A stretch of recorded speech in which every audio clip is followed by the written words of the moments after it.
কবিগুরু। আরে শিবাল্লি তুমি আসছো, কিন্তু এত দেরি হলো কেন? তুমি আসবা শুই না আমি বসে আছি একা, গোলাপান সব তারাই দিছি, কইরা লাইছি একদম ফাঁকা। তা আমার জন্য গোলাপ ফুল আনছো? গোলাপ তো আনে নাই, কিন্তু ফুল আনছি গাঁদা, কারণ আপনার মাথার চুল সাদা। তুমিও কবিতা কও? বুঝলাম না, বাংলাদেশের সব মানুষ কেমন জানি কবি হয়ে যাইতেছে।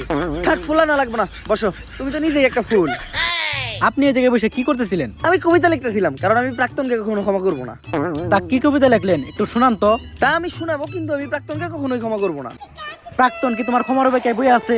বইয়া থাকুক বা না থাকুক, প্রাক্তনকে আমি কখনোই ক্ষমা করবো না। ক্ষমা করতে হবে না, আপনি কবিতা শোনান। কবিতা শুনামু, কিন্তু আমি প্রাক্তনকে কখনোই ক্ষমা করবো না। আরে এটা কার কাছে আইলাম আমি? ও জীবনে তো চলে প্রাক্তন দিয়া। আচ্ছা থাক, কবিতা শুনেন। কবিতার নাম হলো প্রাক্তনকে কখনোই ক্ষমা করবো না। আমি প্রাক্তনকে কখনোই ক্ষমা করব না, কারণ প্রাক্তনের নাম নিলেই ভিডিওতে ভিউ হয়। এজন্য ভিডিওতে প্রাক্তনের নাম নেওয়া বাদ দেওয়া যাবে না। তাই আমি প্রাক্তনকে কখনোই ক্ষমা করব না। কবিতাটা কেমন লাগছে?